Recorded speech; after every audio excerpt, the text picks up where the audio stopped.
Before the horns filled Lego streets, before the Okadas raced across Third Mainland Bridge, before the dust rose with heat, Ruth was already awake.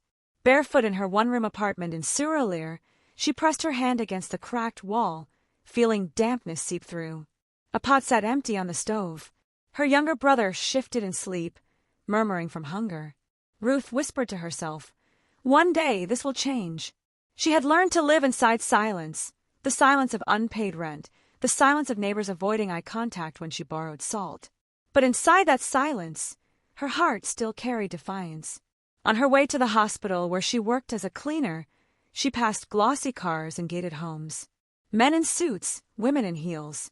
She muttered under her breath, "God, just one chance." That morning, chance came. A convoy blocked the street. In the back of a black SUV sat Julian Adewale, one of Lagos' wealthiest men. His eyes were hollow, his beard unshaven.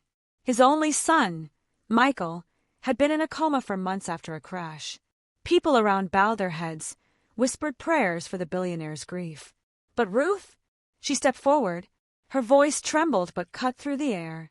"Sir, I can wake your son up in 1 month." The driver burst out laughing. "This one? A cleaner!" But Julian leaned forward, his eyes narrowed on her face, his grief flickering with a strange hope. That was the moment everything changed. The poorest girl dared to speak into the deepest wound of the richest man. Ruth's life had never been easy. Her childhood smelled of rain, leaking through a broken zinc roof. Her mother, Mary, scrubbed other people's clothes until her fingers cracked. Her father disappeared before she could walk. A torn school bag once held Ruth's dream of being a nurse, but school fees broke her path. At 12, she washed plates in Mama Cootie's canteen. At 16, she scrubbed hospital floors. Her mother used to tell her, "Child, even when you have nothing, your words can heal." And Ruth held on to those words like a shield. Sometimes, in her one-room window, she whispered to herself, "I will not die poor. I will not die unseen." She had seen Michael once before, long before the accident. It was in the hospital chapel, beneath a cracked wooden cross. Not the billionaire's son then, just a young man with a gentle smile.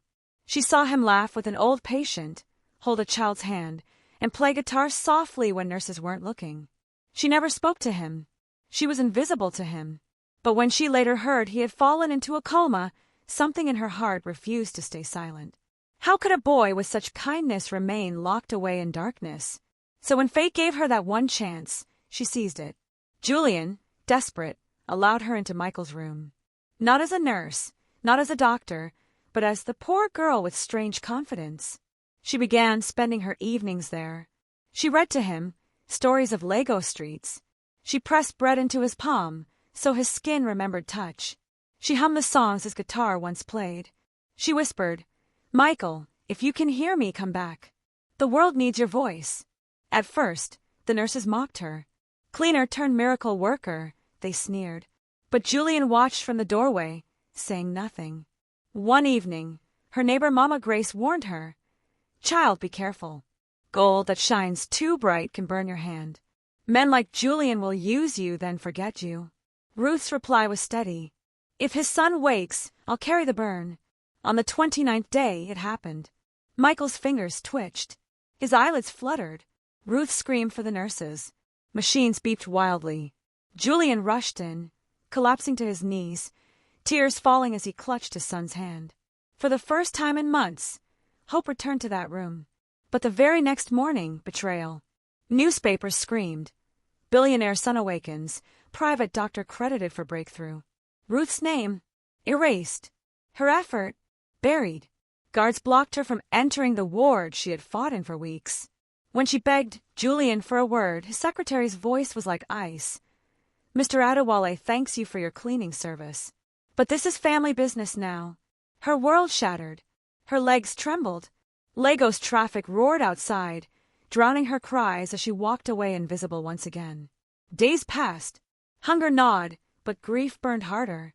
One night, Ruth looked at her mother's old photo and whispered, "Ma, they stole everything. But I won't let them steal my truth." She began writing. Every detail, the words she spoke, the songs she hummed, the night his hand first twitched. She gathered witnesses, Nurses who had seen her, patients who overheard her. Piece by piece, she built her case. A young journalist, Toby, overheard her story in a canteen. At first he smirked. A cleaner against a billionaire? Nobody will believe you. But as she showed him her notes, her trembling hands, and the recordings of her voice inside Michael's ward, his smirk faded. He leaned forward. If you're telling the truth, Ruth, the world will know. Together, they formed a plan. Not revenge. Not money. Just truth. The stage was set at a glittering charity gala in Eco Hotel. Chandeliers glowed. Cameras flashed. The city's elite filled the hall. On stage, Julian Adewale stood tall, voice booming with pride. My son is alive today, he declared, because of the best doctors money can buy. The audience erupted in applause. But then the giant screens flickered. A headline appeared, The Cleaner Who Woke a Billionaire's Son.